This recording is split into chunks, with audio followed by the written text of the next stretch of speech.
Mga boss, bago natin umpisahan ulit ang kwento, dagdag shoutout muna tayo kina Sam Sabrevega at Freddy Taguna. Huwag din nating kalimutan ang una nating taga-suporta sina Boss Benji Dongsal, The Gamer Fajardo, Neil Pingas TV, Roxy Eric, Enward Salibio, Alexis Rayenetes, Freddy Tolentino, Jovi Aranzenso, Rex Alor Sabas, at sina John Ray Domingo, Robert Arcilia, Selima Ampuan, Jonathan Francis Barton, George Espirito, at Judan Fronda. Salamat sa suporta mga boss. At sa pagpapatuloy ng Ang Lihim na Mayaman. Kabanata 1251, Panipi tuldok-tuldok-tuldok. At sino ka ba? Tanong ni Gerald habang casual ang tingin nito sa kanya. Pinapalo ang ulo ng isang tao bilang pagbati. Siguro kung nawala ang kanyang mga marmol. Matapos makita si Yana na talagang hinampas si Gerald sa likuran ng kanyang ulo, si Georgia at ang iba pa ay agad na nagsimulang manginig sa takot. Mabilis na kumawala dito, lahat ng mga mula sa pamilya ni Georgia, pati na rin ang mga panauhin, ay mabilis na tumakbo at tumayo sa likuran ni Yana. Nagpapanggap ka pa ba talaga sa harap ko, Gerald? Tanong ni Yana. Nagpapanggap, kahit na magkakilala tayo, sagot ni Gerald sa pagbibitiw sa tungkulin. Tunay na wala siyang ideya kung sino siya. Haha, kaya ganyan ang mangyayari. Siguro makakatulong ang munting pag-refresh na ito. May itatanong ako sa iyo. Nag-aral ka ba sa 3rd Primary School sa Seren County noong bata ka?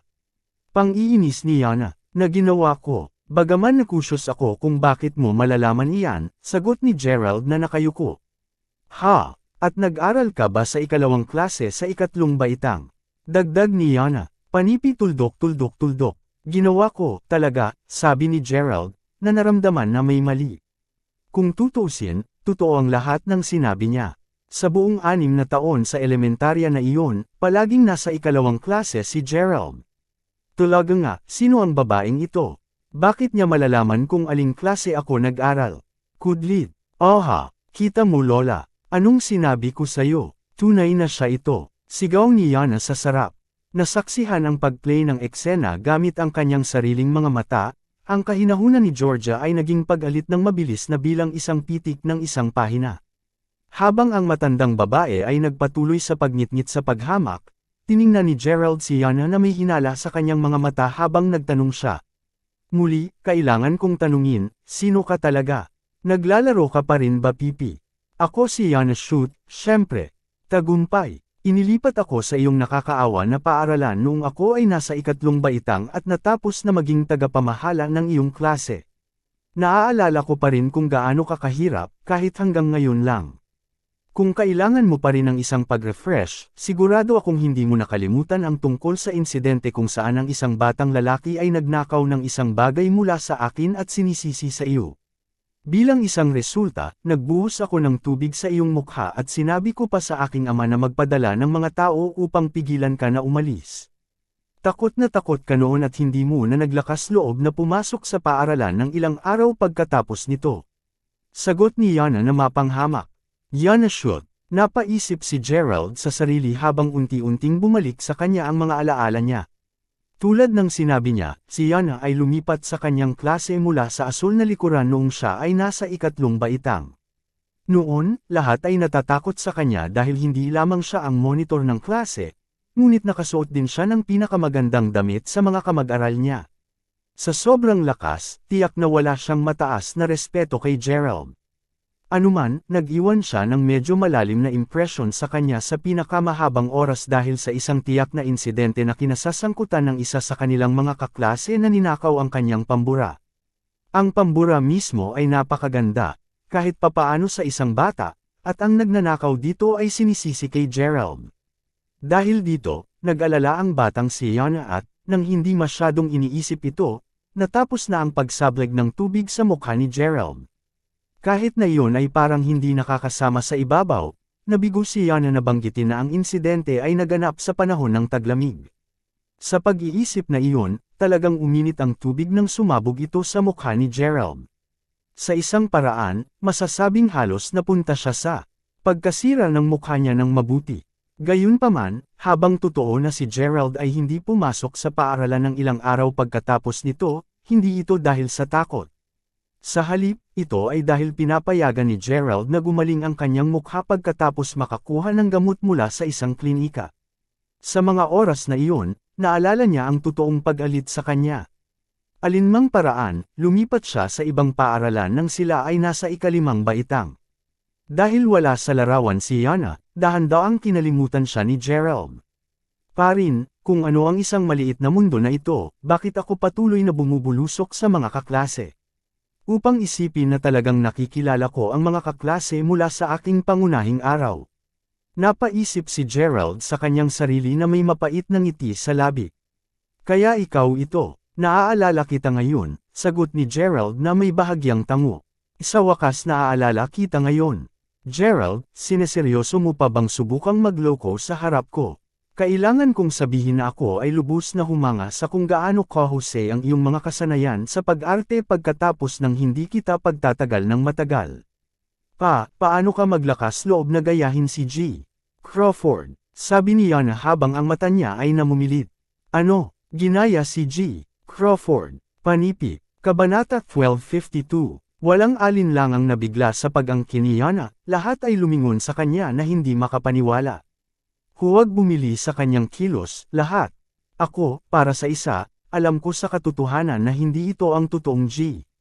Crawford. Ang kanyang pangalan ay Gerald at siya ay nagmula sa ilang nayon sa Seren County. Siya ay isa ring lubhang mahirap na talunan noong siya ay bata pa. Kung kailangan mo ng katibayan, kukuha ako ng sinuman upang makahanap ng kanyang litrato sa nakaraan, na agad na ito. Lahat kayo ay tiyak na maniniwala sa akin pagkatapos nito. Panipi, ang litrato na tinukoy niya ay isang larawan ng pangkat na nasnap habang magkasama pa silang nag-aaral. May ugali si Yana na itago ang mga larawan ng kanyang sarili, at hindi nagtagal bago ang isa sa kanyang mga kalalakihan ay nagdala ng eksaktong larawan na iyon. Ipinapakita ito sa lahat, nakita nilang lahat na ang litrato ay talagang nagpakita ng isang batang Gerald dito. Kaya talaga siya ang kaklase ni Miss Shoot sa elementarya. Ano pa, nagsusuot siya ng mga damit na siya binuon. Panipi, habang ang lahat ay nanatili sa ilang sandali, nagulat si Georgia ng malakas bago sinabi, Nako, aking Serenity. Ito ay lampas sa aking mga inaasahan na talagang yumuko ka. Napuno ka ng enerhiya noon. Alam kong nalulungkot ka na nawala si Mila. Ano pa, ang totoong G. Crawford ay marahil ay hindi na nagmamalasakit sa alinman sa mga Smith. Habang ninanais kong desperado mong hinahangad na magkaroon muli ng respeto sa larangan ng negosyo, yamang wala ka nang magawa ngayon, may hangganan sa kung gaano ka kabababa dapat, alam mo na. Luma na kami nito, Serenity. Talaga bang may pangangailangan na alisin ang isang maruming trick? Panipi, narinig iyon, ang mga bisita ay agad na lumoko. Ang mga sa una ay nagsisikap na mag-toast at makalapit kay Gavin ay mabilis na nagsimulang umalis na may pagkasuklam, ang kanilang mga ngiti ay agad na naging Simon Dot. Nagpapanggap, tumigil sa mababang ito, Georgia, pinakamahusay mong bantayan ang iyong bibig. Hindi ko alam kung ano ang iniisip mo, ngunit siya talaga ang totoong Mr. Crawford, sagot ni Serenity, matigas ang ulo mo pa ngayon. Narito, maayos ako sa ideya na kumuha ka ng isang tao na gayahin si G. Crawford, upang makakuha lamang ng kaunting respeto. Gayunpaman, dapat ka man lang kumuha ng isang tao na kasing gwapo ng aking manugang na lalaki. Bakit mo kailangang kumuha ng isang taong ganito? Sabi ni Georgia habang tumawa ng malakas. Tama si Lola, totoo bang naisip mo na ang pagkuha ng isang mahirap na talunan ay isang magandang ideya? Halos hindi pa niya binibigyan ng aura ng isang taong kasing lakas ni G. Crawford. Parin, Mila ito, Mila na, ang lahat ng pinag-uusapan ng mga Smith ay si Mila. Upang isipin na umaasa ka pa rin kay G. Crawford na magbigay ng dalawang mga hot tungkol sa iyo kahit na matagal na siyang nawawala. Iniisip ba ninyong lahat na isang diwata si Mila o ano? Dagdag ni Yana, mga pahiwatig ng paninibugho sa boses niya. Kung sa bagay, ang asawa niya ay minsang nagpanukala rin kay Mila. Hindi ko alam kung ano ang nakapasok sa iyo, ngunit hindi mo masasabi tungkol sa Mila ng ganyan, Yana. Ungol ni Gerald. Maaaring hindi mo nais na gawin ko ito, ngunit ginagawa ko pa rin ito. Parehas na walang hiya ang matanda at bata mula sa mga Smith. Upang isipin na lahat kayo ay maglakas loob na makahanap ng isang mahirap na talo upang gayahin si G. Crawford, lahat ba kayo ay masigasig na naiinis sa amin? Kunutnong si Yana habang nakabelang ang tingin kay Rita. Mismong si Rita ay bumangon sa galit at sinagot, "The hell are you calling shameless? Ikaw ang walang kahihiyan." Panipi. Sa pamamagitan nito, lumakad siya kay Yana at itinulak siya ng bahagya para sa pang-aabuso ng labis sa kanyang pamilya. Siyempre, hindi pa nagamot si Yana sa ganitong paraan, at ang dalaga ay mabilis na napuno ng sobrang galit. Raisen ang kamay nito upang sampilan si Rita, mabilis na pumasok si Gerald at hinawakan ang pulso ni Yana bago ito inalog. "Ikaw, gaano ka manggahas na saktan ako?" Ungol ni Yana, nanlaki ang mga mata nito na tila ba lalabas sa anumang segundo.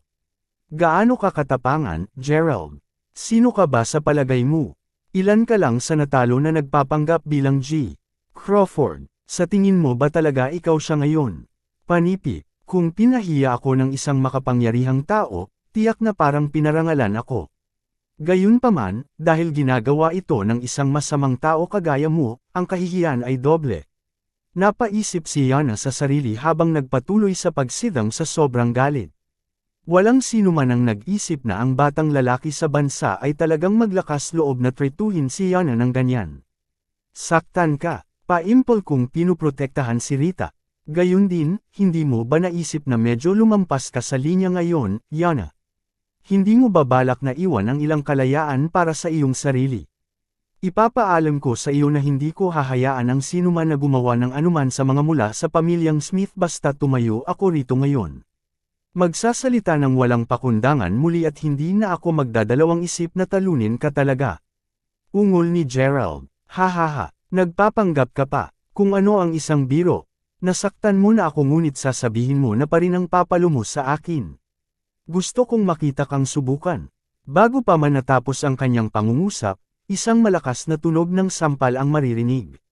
Ang bawat tao roon ay alam ang uri ng taong ama ni Yana, at ito ay eksaktong dahil doon, na lahat sa kanila ngayon ay ganap na natigilan. Naghahanap tulad ng isang baliw, sumigaw si Yana, "Ikaw! Nang ahas ka! Ikaw F***ing pulubi! Sa totoo lang naglakas loob kang sampilan ako. Tapos na ang lahat para sa iyo. Mga bantay, pumunta dito kaagad sa instant na ito. Nais kong lahat kayo ay bugbugin siya hanggang sa wala siyang iba kundi ang sapal. Kung may mangyari ay aalagaan ito ng aking tiyuhin." Panipi. Kasunod nito, mabilis na pinalibutan ng isang pangkat ng mga security guard si Gerald, bawat isa sa kanila ay nakahawak sa mga bato. Mismong si Yana ay kinukubkob ang masakit na pisngi niya habang pinandilatan siya ng mga sandang kay Gerald. Halos parang hindi niya mailalabas ang lahat ng kanyang sama ng loob hanggang sa maputol ang pareho ng mga binti ni Gerald ngayon. Kabanata 1253. Bago pa man, lumipat ang sinumang gwardya, gayunpaman, ang resepsyonista, na nakaupo sa tabi ng isang mesa sa pasukan sa buong oras na ito, ay biglang sumigaw. Ang isang panauhin ay nagpadala ng mga prestihiyosong regalo para kay Lady Serenity mula sa pamilyang Smith. Nang marinig iyon, tumahimik agad ang lahat. Habang si Yana at ang iba pa ay palitan lamang ng paningin ng pagkabalisa, natagpuan ni Georgia ang kanyang sarili na nanginginig habang lahat sila ay dahan-daang lumingon upang tumingin sa pasukan, bahagyang kuryosidad na makikita sa kanilang mga mata. Ano ang nangyayari sa mundo? Mga prestihiyosong regalo mula sa isang panauhin. At para sila sa matandang ginang ng pamilya Smith ng lahat ng mga tao. Dahil sa prestihiyoso na bahagi ng mga regalo, malinaw na anuman ang ipinadala ng panauhin, tiyak na mas malaki sila kaysa sa anumang nakaraang regalo na binigyan ng ibang mga panauhing Georgia. Pagkatapos ng lahat, ang pagbibigay ng isang tao na may isang prestihiyosong naruroon ay malayo sa isang pangkaraniwang kasanayan. Habang halata na ang mga regalo mismo ay tiyak na magiging may malaking halaga, ang pinakamahalagang bagay ay upang maipamahagi ng isang tao ang mga nasabing regalo, tiyak na kailangan nilang magkaroon ng isang pambihirang katayuan at pagkakakilanlan. Sigurado silang lahat tungkol dito dahil ang mga patakaran ng pagbibigay ay mayroon na mula pa noong sinaunang panahon. Mahalaga, kung ang isang tao ay simpleng naipakita ng isang ordinaryong regalo, ang tagatanggap ay markahan lamang ito sa entry. Kung ang regalo ay malaki, ang tumatanggap ay kailangang tumayo bago ipahayag ang kanilang pasasalamat sa ngalan ng kanilang Panginoon. Gayunpaman, kung ang isang prestihiyosong regalo ay ipinakita, hindi lamang ang tagatanggap ay kailangang tumayo, ngunit kailangan pa nilang ideklara ng malakas ang presensya ng regalo. Kahit na ang isang prestihiyosong regalo ay maipapadala ng wala ang isang pagbibigay na naruroon, inaasahan pa rin ng tagatanggap na sundin ang mga patakaran at ideklara ang pagkakaroon ng regalo. Sa pag-iisip na iyon, ang mga mula sa pamilya Sear ay nagpatuloy na tumingin sa pasukan ng may pagtataka. Mismong si Yana, na ang galit ay umakyat mula sa sampal ilang minuto lamang ang nakakaraan na tagpuan ang kanyang galit na pansamantalang pinigilan. Gayunpaman, mabilis siyang kumawala dito. Napakapong pa rin ang kanyang mukha, pagkatapos ay pinangutya niya, kung gaano kawalang hiya. Upang isiping magpapadala ka talaga ng mga regalo sa inyong sarili habang dumadalo sa kaarawan ng pamilya Sear. Halatang ikaw ang nagpadala. Pagkatapos ng lahat, ang paggawa nito ay hindi papayag sa aking lola na ipagpatuloy ang pagtawa sa iyo. Hindi ba ako tama, Panipi? Kailangang sumang-ayon ako kay Yana kung gaano ka naging kahihiyan, Serenity. Habang totoo na tretuhin kita bilang karibal sa nakaraan, ang iyong hindi mabata na pagkukunwari ay nahihiya akong aminin na ngayon. Matagal ka bang nabuhay na ngayon ay may magagawa ka na? Siniko din si Georgia. Habang ang mga panauhin ay lumingon at tiningnan ng mga Smith na may mga mata na sumasalamin ng higit na labis na pagkasuklam kaysa dati, nginisya ni Yana. Nais kong makita para sa aking sarili kung ano ang may kakayahang ipakita sa inyong lahat ang mahirap na taunan na ito. Haha, Panipi, narinig iyon, ang mga bantay ay simpleng tumingin sa bawat isa bago hawakan ang kanilang mga paghinga tulad ng iba pa. Walang maaaring tanggihan na lahat sila ay kapwa kinakabahan at mausisa habang hinihintay nila ang ahensya na ihayag kung ano ang mga regalo. Ang unang regalo ay isang nangungunang hanay ng alahas na kasaganaan. Anong? Nang marinig iyon, lahat ay agad na natigilan. Pagkatapos ng lahat, tulad ng iminungkahi ng pangalan nito, ang isang nangungunang hanay ng alahas na kasaganaan ay binubuo lamang ng pinakamataas na kalidad ng alahas. Ano pa, ang isang hanay ng mga nasabing alahas ay nagkakahalaga ng hindi bababa sa $1,500,000. Susunod, isang hanay ng mga makinang at nagliliwanag na tradisyonal na damit. Tulad ng pakiramdam ng lahat na bumagsak ang kanilang mga panga, idinagdag ng recepista. Pangatlo ay isang piraso ng Royal Mindaring Agarwood at Sandalwood. Ang F***. Habang nagpapatuloy ang listahan, bawat pagdaan ng regalo ay nakadarama ng takot sa mga bisita. Sa paglaon, ang tumatanggap ay mayroon lamang isang pangwakas na regalo upang ipahayag. Panipi tuldok. At para sa huling regalo, isang marangyang vilya na nagkakahalaga ng $40 milyong. Panipi tuldok. Ano? Sa puntong ito, lahat ay nasa gulo na, lahat ng buhok sa kanilang katawan ay nakatayo. Pagkatapos ng lahat, wala sa mga reg-along na basa ng resepsyonista ang nagkakahalaga ng mas mababa sa $1,500,000. Tulad ng kung iyon ay hindi pa sapat na kamangha-mangha, upang isipin na ang pangwakas na regalo ay isang marangyang vilya na nagkakahalaga ng ganyan. Imposibleng hindi magkagulo pagkatapos marinig iyon. Kahit sa gitna ng kaguluhan, gayunpaman, lahat ay sabay na nag-aalala tungkol sa dalawang mahahalagang katanungan. Sino ang nagpadala ng mga reg-along iyon? At totoo pa nga ba sila sa una? Kalimutan ng mga Smith, walang tao dito ang may kakayahang magpakita ng gayong mga marangyang regalo.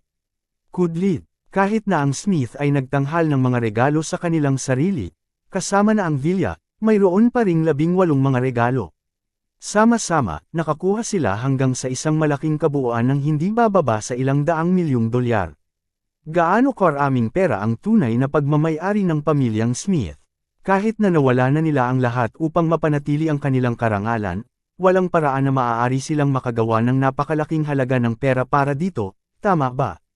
Kahit na ang Georgia mismo ay lubos na nagulat sa anunsyo ng mga prestihiyosong regalo, mabilis niyang nakuha ang talino bago tumingin kay Serenity na may malawak na ngiti at sinasabing, "Nabaliw ka na ba, Serenity?"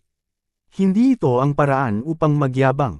Panipi, narinig iyon, tumawa agad ang mga panauhin.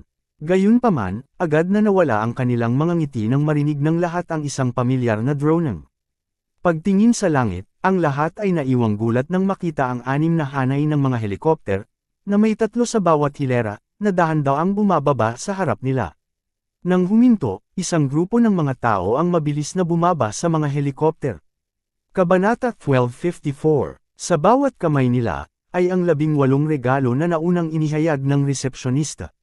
Tulad ng para sa pinakamahal na regalo, iyon ang $40 milyong na villa, ipinakita ito sa anyo ng isang kontrata. Panipi tuldok. Paano? Paano posible ang alinman sa mga ito? Ungol ni George sa kanyang sarili, tuluyan ng nag-ulo. Dinala namin ang mga regalo, G. Crawford. Narito ang listahan ng mga regalo. Sabi ng isa sa mga bodyguard matapos maglakad papunta kay Gerald at galang na yumuko. At bakit mo ipinapakita iyon sa akin? Dapat ay ipinapakita mo ito kay Lola sa halip. Sagot ni Gerald habang nakangiting tumingin kay Serenity. Dahil kaarawan mo kahapon at hindi ako nakadalo, ito ang mga regalo ko sa iyo. Samantala, ang iba naman ay nanlaki ang mga mata sa pagkabigla habang papalit-palitan ng ungol, Mr. Crawford. Panipi. Narinig nilang lahat ang mga bantay na tumatawag kay Gerald, G. Crawford, at kasama rito si Yana. Ngayong natigilan ng tuluyan, si Yana at ang iba ay bahagya ng maniwala dito nang sabay silang humarap kay Gerald. Mayroong, walang paraan na maaaring siya ito. Siya ay ilang mahirap na talunan mula sa isang maliit na lalawigan sa Mayberry. Anumang regalo mula sa listahang iyon ay isang marangyang item para sa kanya. Kudlit. Tumanggi akong maniwala dito. Sigaw ni Yana habang mabilis siyang sumugod upang suriin kung ang mga bagay na hawak ng mga tanod ay totoo, lalo na ang kontrata sa estate ng Marangyang Villa. Gayunman, pagkatapos tingnan ang lahat sa kanila, nahagilap si Yana na hirap na hirap. Lahat ng mga ito ang totoong deal. Wala sa kanila ang peke. Ang Georgia mismo ay tumakbo sa puntong ito upang makita kung ang mga regalo ay totoong totoo. Sa kanyang pagkadismaya, lahat sila ay tunay. Paano magiging posible ang anuman sa? Si Serenity mismo ay tumitingin ngayon kay Gerald na may labis na pagkamangha sa kanyang mukha habang sinabi niya. Gerald, paano ka makakabili ng napakaraming mahal at mahalagang regal? Tanggapin mo sila, Lola. Ang mga regalong ito ay ang tungkol sa akin at kay Mila. Sagot ni Gerald. Narinig iyon, agad na nagsimulang umiyak ang Serenity. Mula sa pangalawang nabanggit ni Gerald na ang mga regalo ay ang regards mula sa kanya at Mila, alam ni Serenity na palaging nasa puso ni Gerald si Mila. Talagang hindi napili ni Mila ang maling tao. Kung sa bagay, kahit sa matagal na panahon, hindi pa rin na-miss at nagpakita ng pagmamalasakit sa kanya si Gerald. Tunay na nagmahal siya ng buong puso.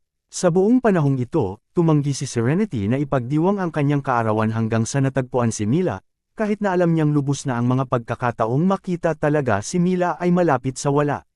Ngayon na narinig niya ang mga salitang iyon mula kay Gerald, gayunpaman, alam niya na makakapagpahinga siya sa kapayapaan, kahit na mamatay siya bago nahanap si Mila. Kung sa bagay, kahit nahihirapan ang kanyang apo, alam ngayon ni Serenity na mayroong isang lalaking palaging magmamahal sa kanya. Naturally, wala sa mga damdaming ito ang nagmula sa pagtanggap ng lahat ng mga mahalaga at prestihiyosong regalo. Ang katahimikan ay hindi ganoong klaseng babae, kung tutuusin. Habang umiiyak si Serenity, nagpatuloy si Georgia na nakatayo roon sa sobrang pagkataranta. Hindi lamang siya nakadama ng malalim na kahihiyan, ngunit nasaktan din niya ng husto si G. Crawford. Ngayon na nangyari ang lahat ng ito. Walang nang ahas na ipagpatuloy ang pag-aalinlangan ng tunay na pagkatao ni Gerald. Biglang bumalik sa kanyang pag-iisip, agad na tumakbo si Georgia kay Gerald bago nagmakaawa, mangyaring, G. Crawford. Ang pamilyang Sear ay hindi pa nagkaroon ng sapat na pananaw upang malaman kung sino ka, at ganap na kasalanan namin ang pagiging ignorante. Mangyaring, patawarin ang aming pamilya. Justine. Ikaw at ang iba pa dapat lumuhad din. Panipi, alam na hindi sila makakaligtas ng matagal matapos na masaktan si G. Crawford, agad na nahulog si Justin, mabilis na hinablot ang damit ni Yana upang maiudyok din siya. Sa sorpresa ng lahat, gayunpaman, biglang nagsimulang tumawa si Yana ng halos baliw. Ikaw, G. Crawford, tumanggi pa rin akong maniwala dyan. Dahil naamin mo na ikaw ay pareho ni Gerald mula sa elementarya, dapat ay wala ka pa kundi isang mahirap na talo. Mayroong walang katanggap-tanggap na paraan na maaari kang maging G. Crawford ng Mayberry, ang lalaking may malapit walang katapusang yaman. Kung totoong ikaw siya, pagkatapos ay ipaliwanag kung paano ka nakarating sa kung nasaan ka kasalukuyang. Hanggang doon, hindi ako maniniwala sa iyo. Sigaw ni Yana, isang nakakakulit na ekspresyon ng mukha niya. Si Gerald mismo ay simpleng naghigop ng pulang alak habang iniabot sa kanya ng kanyang tanod ang isang puting tela. Matapos panasan ang kanyang bibig, simpleng lumingon siya upang masulyapan ang hindi masisiyahang babae bago sinabi, hindi na kailangan para sa akin na mag-abala pa rin sa pagpapaliwanag sa iyo ng kamangha-manghang buhay sa iyo. AY1255AY. Ginugol ni Yana ang halos lahat ng kanyang buhay na umaasa sa background ng kanyang pamilya, na humantong sa kung gaano siya kahanahon ngayon. Dahil din sa pag-asa na iyon na wala siyang ideya kung gaano katindi ang kanyang pagdurusa, ngayong siya ay kumilos ng napakasindip bago si Gerald. Tiniyak ni Gerald na masabi ang dati niyang pangungusap sa paraang binalaan siya na hindi lamang siya ang may kakayahan at makapangyarihan sa buong mundo. Sa katunayan, maraming iba pa na humawak ng higit na kapangyarihan kaysa sa kanya. Ang Georgia at ang natitirang mga miyembro ng pamilya Sear mismo ay takot na hindi man lang sila naglakas loob na magbigay ng isang salita. Anuman, ang birthday party ay matagal nang nawala ang kahulugan nito at makalipas ang ilang sandali, umalis lang sina Gerald at Smith sa kanilang villa. Kahit na ang insidente ay hindi talaga naganap para sa mahabang panahon, naramdaman ni Serenity na naranasan lamang niya ang isang roller coaster ng emosyon. Medyo literal din. Sa oras na ang Smith ay lumabas mula sa villa ng Georgia, ramdam na ng matandang babae ang pagdaloy ng dugo at tibok ng puso. Hindi naging maayos ang mga bagay at kalahati sa kanilang paglalakbay pauwi, biglang namamanhid ang mga paa at kamay. Nararamdamang labis na nahihilo sa puntong ito, hindi na natitiis ni Serenity ang sakit ng ulo, na naranasan niya sandali ngayon at nauwi na sa pagkamatay. Nang makita iyon, lahat ng mga Smith ay lumago na pantay na kinatakutan. Si Gerald mismo ay hindi makakatulong dahil hindi niya alam na lahat ng ito ay nangyayari. Humiwalay siya sa mga Smith sa paglabas ng villa ng mas maaga dahil nais niyang suriin ang pag-usad sa mountaintop villa bago pagbisita sa mga Smith sa kanilang bahay. Mayroon siyang dahilan upang maging masigasig sa pag-check-in sa proseso ng paghuhukay. Pagkatapos ng lahat, mula sa sinabi sa kanya, ang paghuhukay ng panloob na bahagi ng bundok ay naging mabilis at ang mga bagay ay mas mabilis kaysa sa inaasahan. Para sa lahat ng alam niya, ang Zerkov site ay maaaring matagpuan sa susunod na araw. Anuman, dahil wala si Gerald upang kalmayan sila, natagpuan ng mga Smith na panandalian ang kanilang sarili. Gayunpaman, hindi ito ang unang pagkakataong nakita nila ito na nangyayari sa Serenity sa nagdaang 2 taon, kaya't mabilis nilang pinakalma ang kanilang sarili. Ang magandang bagay ay ang kanilang tahanan ay hindi masyadong malayo ngayon. Ang masamang bagay ay ang episode ng Serenity sa oras na ito na tila mas seryoso kaysa sa alinman sa huli. Pagdating sa bahay, agad na ikinabot ng mga Smith ang Serenity hanggang sa isang makina na naghahatid ng oxygen sa kanya. Kasunod nito, tinawagan nila si Dr. Jace Mab at tinawag siyang mabilis na lumapit upang matulungan ang Serenity. Si Jace mismo ay isang 60 taong gulang na doktor sa rehiyon ng militar na sikat sa pagkakaroon ng pambihirang kasanayan sa medikal. Siya ay bumalik sa kanyang tinubuang bayan sa taong ito, na piniling magtrabaho bilang isang propesor sa isang ospital sa halip. Dahil sa kanyang mga kakayahan, mabilis siyang natapos na makuha ang papel bilang vice-presidente ng isa rin sa mga asosasyong medikal. Pagdating sa bahay ng pamilya Smith kasama ang kanyang 2 mag-aaral, isang lalaki at isang babae, ang trio ay bumangga kay Gerald na lumapit upang bisitahin ang mga Smith matapos matanggap ang lahat ng kinakailangang mga update sa proseso ng paghuhukay. Ang magkabilang partido ay simpleng tumanggo sa bawat isa sa pagbati bago pumunta ng magkakasama sa pintuan. Sa sandaling pumasok sila sa bahay, gayunpaman, nakita ni Gerald na si Gavin at ang iba pa ay nagpapanik lahat. Matapos tanungin kung ano ang tungkol sa lahat ng abala, sa wakas ay nalaman ni Gerald ang nangyari. Nang maganap, si Serenity ay nag-atake ng atake mula sa kanyang talamak na karamdaman sa kanyang pag-uwi kanina. Nasa sandaling iyon din nang mapagtanto ni Gerald na ang trio na sumama sa kanya ay mga doktor na tinawag upang tumingin sa kanya. Nasa kwarto ba niya si Lola? Hindi ko inaasahan na ang sakit niya ay ganito kasama, kaya titingnan ko muna siya. Sinabi ni Gerald na masasabi na mayroong problema sa katawan ng matandang ginang mula sa segundo na nakita niya siya pabalik sa villa ng Georgia. Bagaman hindi niya isiniwalat na may kamalayan siya rito dahil hindi tama ang tiyempo, sigurado si Gerald na kaya niya itong gamutin. Sa totoo lang, hindi nagpasya si Gerald na magpunta dito, pagkatapos makakuha ng mga pag-update mula sa Mountain Top Villa, upang makipag-chat lamang sa mga Smith. Sa halip, ang layunin niya ay pagalingin ang kanyang sakit sa buong panahong ito. Bago pa sumagot ang alinman sa mga Smith sa tanong ni Gerald, gayunpaman, ang lalaking mag-aaral ni Jace, na nakatayo sa likuran ng kanyang Panginoon at mukhang nasa 30, malamig na sumigaw, hawakan mo ito. Ang kulit mo naman, hindi mo ba nakikita na narito ang aking Panginoon? Sinusubukan mo bang lokohin ang iyong sarili o kung ano? Panipi, narinig iyon, ang ibang mag-aaral ni Jace ay ngumiti ng banayad kay Gerald bago sabihin, hindi na kailangang kumilos sa ganitong paraan, nakatatanda. Sa sinabi niya, ipinapalagay kong lumapit siya upang gamutin din ang pasyente. Tama ba ang deduction ko?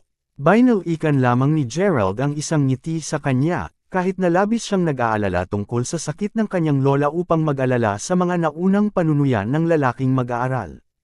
Pagpili na tingnan si Gavin sa halip, tinanong niya, gaano katagal ang sakit ng lola, G. Smith. Nang marinig ang tanong ni Gerald, sinimulan ni Gavin ang pagdedekorasyon sa kung ano ang alam niya tungkol sa sakit ni Serenity. Bilang ito ay naging, ang sakit ay naruroon para sa medyo kaunting oras ngayon, at ang matandang ginang ay magdusa mula rito paminsan-minsan. Ang Smiths ay natuklasan ang isang pattern kung saan sa tuwing may pag-atake, palaging susundan ito ng ilan pa sa pare-pareho na agwat. Sa sandaling tumigil ang mga iyon, wala nang mga pag-atake ang susundan hanggang sa susunod na umabot muli ang sakit. AY1256AY. Habang ang Smiths ay nakipagtagpo din sa iba upang subukang gamutin ang sakit, wala sa kanila ang nakagawa ng anumang malaking resulta. Nasa paligid ito nang makita nila ang hindi kapani-paniwalang bihasang si Dr. Mab at nagsimulang humiling ng kanyang tulong. Matapos ang maraming mga pagbisita, ang mga mula sa pamilyang Smith ay nakilala pa ang parehong mag-aaral ni Jace ng medyo mas mahusay. Ang lalaki, na nasa edad na 30 edad, ay nagpunta sa pangalang Walbridge Lam.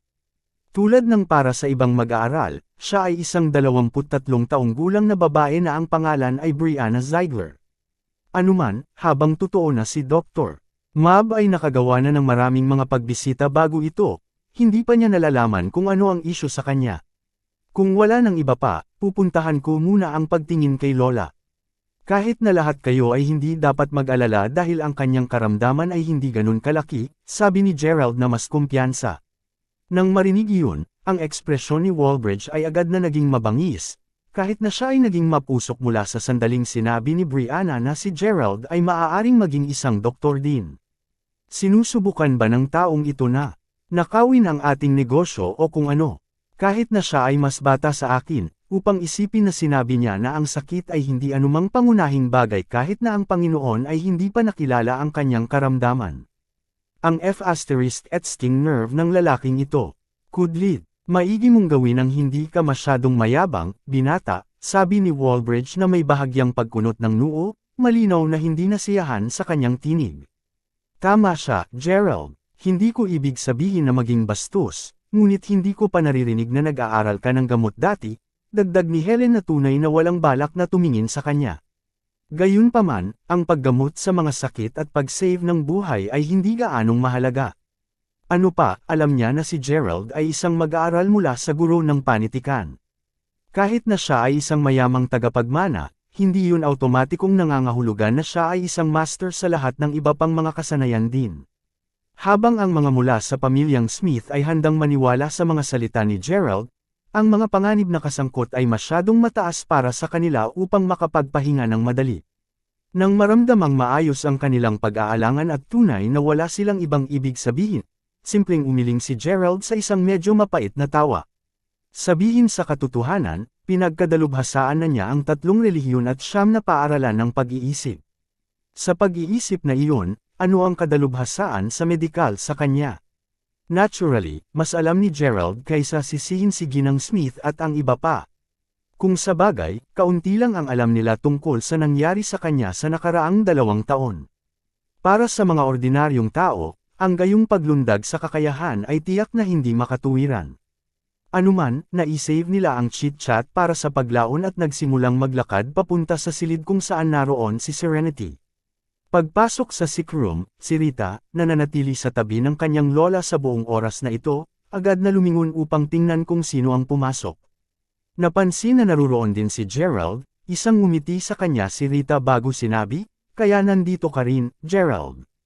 Anuman, nagising na ang aking lola, si Dr.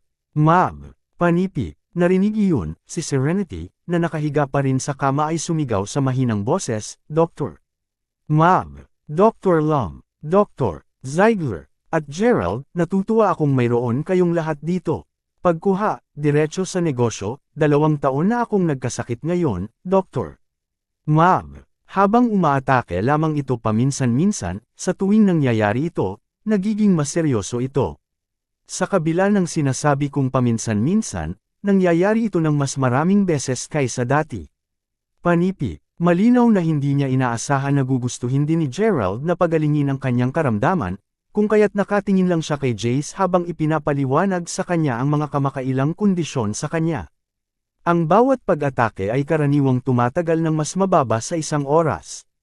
Habang nagising ako pagkatapos nito, makalipas ang ilang sandali, ang mga pag-atake ay karaniwang babalik ng 1 pang 4 hanggang 5 beses bago tuluyang tumigil. Prangka ako at sasabihin na hindi ko na kaya ito. Dagdag ni Serenity na napabuntong hininga. Hindi na kailangang maging sobrang kabahan, Madam Smith. Sinasaliksik ng aking Panginoon ang iyong karamdaman sa buong panahong ito. Habang ito ay tunay na isang kakaibang sakit, sa wakas ay nagawa ng master na makakuha ng ilang mga resulta mula sa kanyang mga pagsisikap sa pagsisiyasat. Ipaalam namin sa iyo na tingnan ito ngayon. Tinitiyak ko sa iyo na ang mga natuklasan ng master ay mas mahusay kumpara sa kalokohan na ang ilang mga tao na walang kamalayan sa sarili ay may kakayahang mag-spouting. Nakangiting sagot ni Walbridge habang sinisilap si Gerald. "Haha, natatakot ako na hindi ka makahanap ng anumang mali. Sa akin kung ginagawa mo ang aking pag-check up ngayon. Nakita ko na ang maraming iba pang mga doktor, at wala sa kanila ang nakapag-diagnose ng anumang mali sa akin hanggang sa sumakit ang ulo ko." Sabi ni Serenity sa isang ngiti ng pagbitiw sa tungkulin. "Ay, nakita ko. Tama, sagot ni Walbridge na bahagyang na-awkward nang umatras siya. "Anuman, kung tunay na natagpuan mo ang solusyon sa aking karamdaman, magagamot mo ba ito kaagad, Dr. Mab? Ayoko na sanang maghirap ng sobra." Pagmamakaawa ng matandang ginang. Si Jace mismo ay nanatiling tahimik. Si Gerald, sa kabilang banda, ay tumingin lamang sa relo sa dingding sa silid bago sabihin, "Hindi na kailangang maging matyaga, Lola.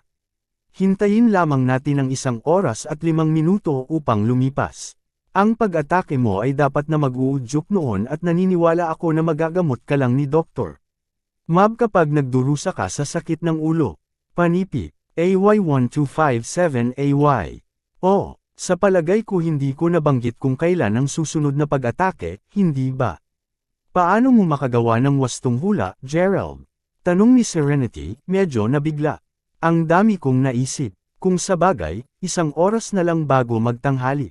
Dahil magkakaroon ng pagtaas ng temperatura, ang labis na init sa katawan ay magdudulot ng mga pagkagambala sa loob ng iyong sirkulasyon ng dugo at respiratory system, na kapwa nag-aambag sa sanhi ng migraines." Nakangiting sagot ni Gerald.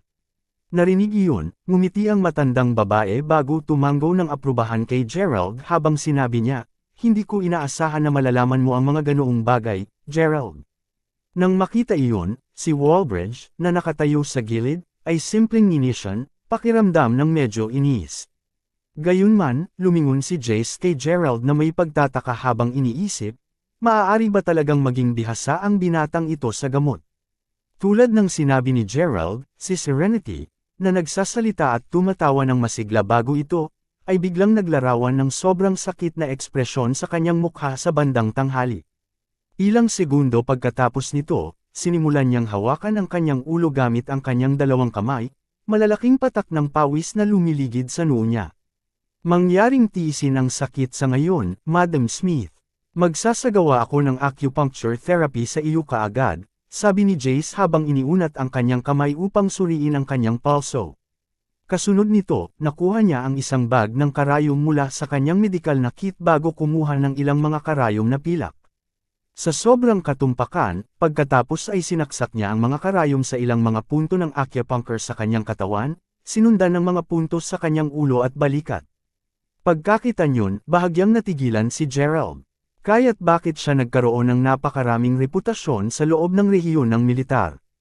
Tunay na may kakayahan siya. Haha, kudlit. Habang patuloy na ginampanan ni Jace ang acupuncture, tinanong niya, speaking of which, Mister, may malay ka ba sa anong uri ng acupuncture therapy na ginagamit ko? Mayroon bang pangangailangan na tanungin siya, Panginoon?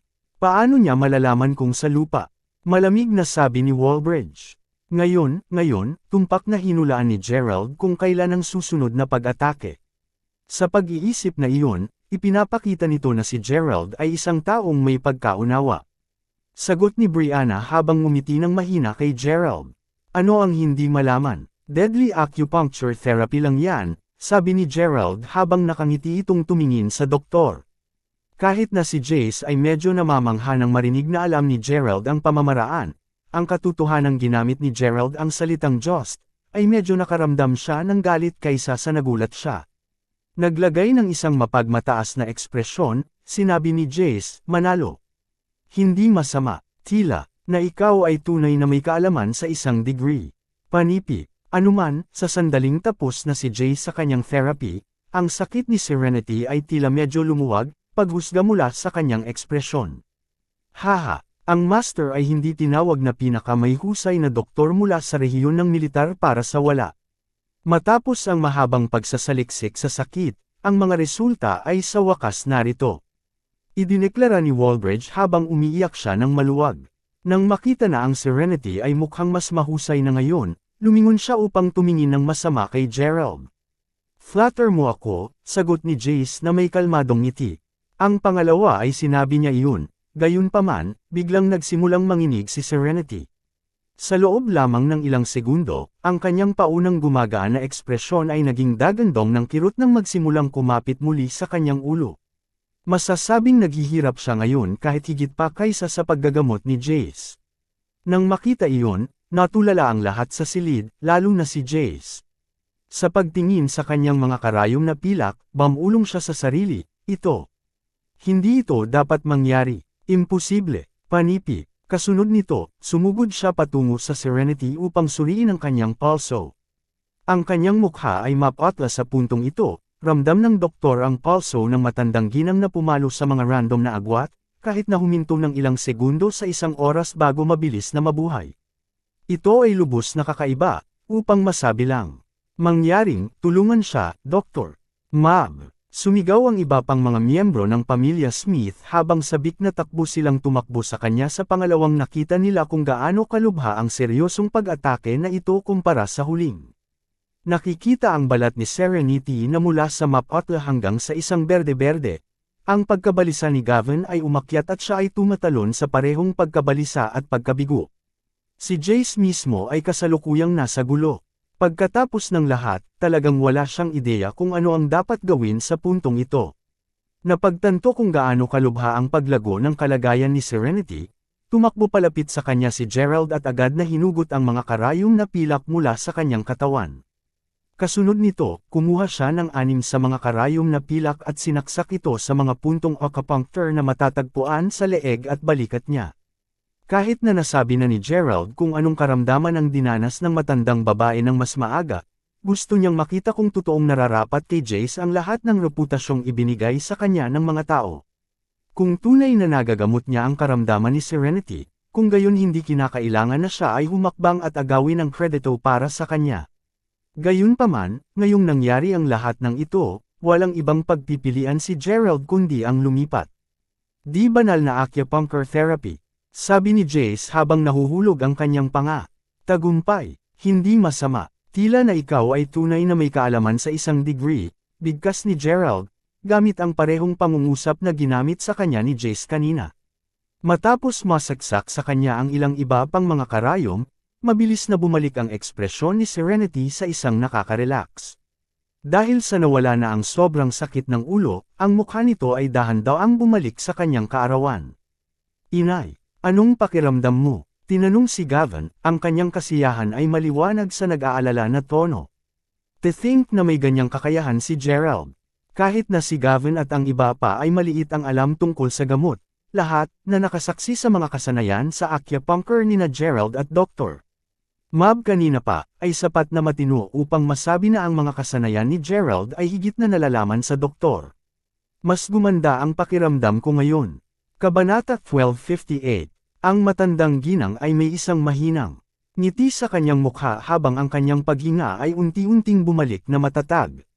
Habang tumakbo sa kanya ang mayordoma ni Serenity upang panasan ang kanyang pawis, si Jace at Walbridge ay nakatayo lamang doon, tuluyan ng nagkagulo. Lalo itong nakakagulat kay Jace dahil hindi niya inaasahan na malaman talaga ni Gerald kung paano gamitin ang Divine Acupuncture Therapy. Pagkatapos ng lahat, ito ay isang kasanayan na namatay na, at ipinalagay pa ni Jace na ang pamamaraan ay nawala ng tuluyan. Ngayon na nasaksihan niya ito ng kanyang sariling mga mata, natural para sa kanya na pakiramdam na tuluyan na siyang matulala. Si Walbridge mismo ay nagsimula ng magulo sa pagkainggit habang iniisip niya, hindi lamang ako mas matanda ng ilang taon sa kanya, ngunit binisita ko rin ang mga bantog na Panginoon at natutunan ang mga in at out ng gamot mula sa isang batang edad. Kahit na ako ay isang propesyonal na nakatanggap ng karaniwang pagsasanay at edukasyon, naisipin na talagang mas kaunti ang alam ko kaysa sa B*** na ito. Hindi ko lang ito matatanggap. Kudlit, patuloy lang sa pagtaas ang paninibugho niya nang makita niya kung gaano kasaya si Brianna na nakangiti habang nakatingin kay Gerald. Ang taong ito ay marahil ginawa ang lahat ng iyon nang hindi sinasadya, Master. Walang paraan na ang isang tulad niya ay magkaroon ng anumang tunay na talento o kakayahan. Ngini siya ni Walbridge. Si Helen mismo ay lumingon upang tumingin kay Gerald bago magtanong, saan mo natutunan ang mga kasanayang medikal na iyon, Gerald? Narinig ang tanong nito, inangat ni Jace ang kanyang ulo upang tignan din si Gerald, na yusi sa kung ano ang isasagot niya. Pag-usapan natin ito mamaya. Sa ngayon, alamin lamang na ang kanyang karamdaman ay hindi masyadong seryoso. Magre-reseta ako ng gamot para sa kanya sa paglaon, kaya siguraduhin may bibilhin ng mga ito para sa kanya. Kapag natupok niya ang gamot ng halos isang taon, gagaling siya ng buo. Nakangiting sagot ni Gerald, ganun ba talaga? Oh Diyos, napakaganda, sigaw ng lahat ng mga Smith sa tuwa. Hamintay ka sandali, G. Crawford. Sabi ni Jace habang naglalakad palapit sa kanya. Matapos masaksihan ang diskarteng banal na acupuncture therapy bago ang kanyang sariling mata, si Jace ay nagsisimulang magkaroon ng labis na paggalang kay Gerald. Ano ito, Doktor? Mab? Tanong ni Gerald habang nakatingin sa doktor. Inaasahan mong patawarin mo ako sa aking paunang kawalang kilos. Gayun din, kung maaari kong tanungin, mula kanino mo natutunan ang diskarte ng banal na acupuncture therapy? Maaari kang maging pamilyar kay G. Sawyer with? Tanong ni Jace. Wala akong ideya kung sino iyon. Gayun din, tungkol sa kung kanino ko ito natutunan, natatakot akong hindi ko may bahagi sa iyo ang impormasyong iyon. Casual na sagot ni Gerald. Dahil ang pagkakakilanlan ni Finlay ay labis na misteryoso, hindi lamang basta ibunyag ito ni Gerald. Nakita ko. Sa gayon, kung hindi mo pa namalayan, ang pamamaraan na iyon ay isang uri ng acupuncture therapy na namatay taon na ang nakararaan. Natutunan lamang ni G. With ang tatlo sa mga kasanayan sa diskarteng iyon nang hindi sinasadya. Gayunpaman, dahil doon, nagawa niyang maging isang alamat sa rehiyon ng militar. Kahit na naisip ko na siya lamang ang natitirang alam kung paano gamitin ang diskarte, lumilitaw na mas may kakayahan ka sa diskarteng banal na acupuncture therapy kaysa sa kanya, sa kabila ng katotohanang napakabata mo. Sa totoo lang, nahahanap ko ang lahat ng ito sa halip mahirap paniwalaan. Paliwanag ni Jace, maliwanag ang kanyang paniniwala sa kanyang tono. Panipi tuldok. Kaya kung ano ang sinasabi mo ay may ibang nakakaalam tungkol sa diskarteng ito din. Tanong ni Gerald na medyo nabigla sa nalaman. Ang pamamaraan ng banal na acupuncture therapy ay isa sa mga bagay na itinuro sa kanya ni Finlay. At ayon kay Finlay noong panahong iyon, ang pamamaraan ay namatay ng mga taon na ang nakakalipas at saan man. Sa sandaling natutunan ni Gerald ang mga suliranin ng diskarteng ito, sina Gerald at Finlay lamang ang may kakayahang gamitin ito. Kahit si Joshua ay hindi binigyan ng pagkakataong malaman ito. May dahilan si Gerald na magtiwala sa mga sinabi ni Finlay. Pagkatapos ng lahat, ang matandang lalaki ay palaging gumawa ng tumpak na mga pahayag, at tiyak na hindi siya magbibiro o magsisinungaling kay Gerald tungkol sa pamamaraan na kadalasang napatay. Si Finlay ay walang dahilan upang gawin siyang parang superior sa harap ni Gerald. Hindi lang siya ganoong klaseng tao. Sa nasabing iyon, posible bang may ibang may alam sa pamamaraan? Kaya, kung ano ang naririnig ko ay alam din ni G. With ang diskarteng ito, sigurado ka ba tungkol doon? Tanong ni Gerald na bahagyang may pag-aalinlangan. Ako ay, ang kanyang unang 3 kasanayan sa acupuncture ay katulad sa iyo. Sa pagsasalita tungkol sa kanya, sa kabila ng katandaan ni G. With, siya ay tunay na maswerteng nabunggo sa taong nagturo sa kanya ng mga kasanayan. Mula sa sinabi sa akin, ang taong pinag-uusapan ay nangangailangan ng tulong sa oras na iyon, at binigyan siya ng kamay ni G. With, bilang pasasalamat, itinuro ng tao kay G. With ang unang 3 kabanata ng diskarteng acupuncture. Panipi, Kabanata 1259. Sinabi mo bang may nagbigay sa kanya ng unang 3 kabanata? May ideya ka ba kung sino ang taong iyon? Gulat na tanong ni Gerald. Hindi ko pa siya nakilala ng personal dati, G. Crawford. Narinig ko lang ang tungkol dito mula kay G. With, anuman, ayon kay G. With, nakilala niya ang misteryosong taong iyon ng medyo matagal. Ang tao mismo ay dumating sa rehiyon ng militar noong nakaraan, at tila hiningi niya ang tulong ni G. With upang mailagay ang isang bagay sa isang lugar. Panipi, upang maipakita ang kanyang pagpapahalaga, inalok niya na turuan kay G. With ang unang 3 kabanata ng pamamaraan ng banal na acupuncture therapy. Kahit na ang misteryosong tao ay hindi pinili iyon upang maging kanyang token ng pagpapahalaga, naniniwala ako na makakatulong pa rin sa kanya si G. With, pagkatapos ng lahat, ang misteryosong tao ay malinaw na mas malakas kaysa kay G. With para sa kanya na igalang siya ng sobra. Kung sino man ang tao, tiyak na hindi siya bata, sigurado. Anuman, gaano man kalaki ang aking utak, hindi ko moari kung sino si G. With na igagalang ng lubos hanggang sa punto ng paghanga. Paliwanag ni Jace. Matapos marinig ang lahat ng iyon, naramdaman ni Gerald na bumilis ang tibok ng puso. Siya ay may isang mahusay na kutob kung sino ang misteryosong taong iyon. Maaari bang ang misteryosong tao ay si Finlay? Kung sabagay, siya lang ang ibang tao sa mundo na alam pa rin ang diskarteng iyon. Kudlit, kailan naganap ang lahat ng ito? Kailangan ko ng isang magaspang na pagtatansya. Panipi, mga 8 buwan na ang nakakalipas. Kahit na hindi masyadong mahaba ang isang agwat, ang mga kasanayan sa medisina ni G. With ay naging perpekto mula pa noon. Siyempre, mas kakaiba ka ng paraan kaysa sa siya. Ito ay tunay na hindi ka panipaniwala. Sagot ni Jace sabay buntong hininga. 8 buwan na ang nakakaraan. Totoo bang ito si Finlay? Kudlit. Matapos turuan si Gerald ng napakaraming mga kasanayan sa loob ng kalahating taon, nakatanggap si Finlay ng ilang uri ng pagbabantay sa ingat bago umalis na nagmamadali. Simula noon, humigit kumulang 1 taon at kalahati mula nang huling makipag-ugnay kay Gerald sa matanda. Hindi mahalaga kung gaano sinubukan ni Gerald na magtanong tungkol kay Finlay, matapos siyang magkagulo wala lamang siyang tagumpay. Ito ay halos tulad ng kung si Finlay ay nawala lamang sa manipis na hangin. Kahit na, may isang bagay na sigurado si Gerald. Ito ay ang Finlay ay labis na malakas. Hell, siya ay tiyak na mas malakas kaysa sa Lolo at Christopher. Noon, hindi ko rin napalapit sa karibal na si Finlay, kahit na sa pinakamataas kong lakas noong panahong iyon. Kung maari ko ba siyang makilala ulit, gayunpaman, sisiguraduhin kong hindi na masyadong pasibo. Kudlit, panipi tuldok. Pinag-uusapan kung alin, kung hindi ito masyadong maginhawa, maaari mo bang ipakilala sa akin si G? With, Tanong ni Gerald. Anuman ang kaso, nais ni Gerald na kumpirmahin mismo para sa kanyang sarili kung ang misteryosong taong iyon ay talagang si Finlay o hindi, kahit na alam na niya na ang kanyang kutob ay malamang na tama. Hindi problema. Sa katunayan, sa palagay ko nais ni G.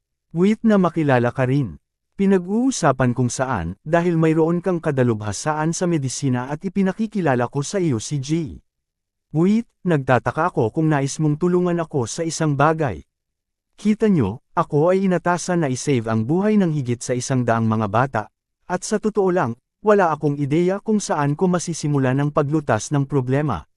Huwag mag-alala, gayunpaman, para sa pagpapagaling sa kanila ay hindi dapat maging mahirap tulad ng pagaling sa karamdaman ni Madam Smith.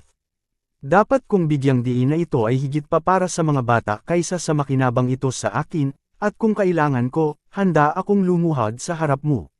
Sabi ni Jace habang agad na nagsisimulang lumuhod. Gayunpaman, kaagad siyang pinahinto ni Gerald. Hawakan mo, mahigit 100 mga bata. Ano ang nangyayari? Tanong ni Gerald, parang naguguluhan. Sa sandaling iyon, biglang sinabi ni Helen, pwede bang pinag-uusapan mo ang kakaibang trangkaso na biglang lumabas mula sa wala saan 2 araw na ang nakakalipas? Sa narinig ko, higit sa 100 mga bata ang kasalukuyang nasa panganib na mawala ang kanilang buhay, at wala pang nakakapag-diagnose ng kanilang karamdaman.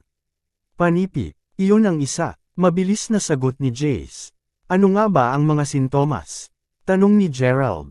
Habang si Gerald ay tiyak na hindi nilagyan ng label ang kanyang sarili bilang isang bayani o kahit isang mabait na tao, hindi siya pumapayag na tumulong dahil lamang sa ipinakikilala sa kanya ni Jace na si G. Wait, hindi, ito ay dahil alam niya ngayon na higit sa 100 mga bata ang kasalukuyang nagdurusa mula sa isang hindi kilalang trangkaso.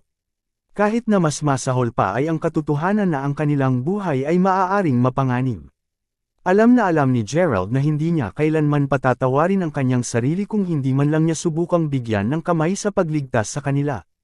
Kabanata 1260. Kasunod nito, sinimulang ilarawan ni Jace ang mga sintomas. Sa oras na siya ay tapos na, Graham ay nadama ang kanyang puso laktawan isang pintig. Ano? Ang mga ito, ang mga sintomas na ito. Tiyak na hindi sila sintomas ng ilang uri ng trangkaso. Ito ang eksaktong mga sintomas na naharap ko noong nagdurusa ako sa mga epekto ng Soul Eater. Mga sintomas na sanhi ng paglamon ng bahagi ng aking dugo at oxygen. Sa halip na isang sakit, ito ay isang masamang pamamaraan. Kudlit.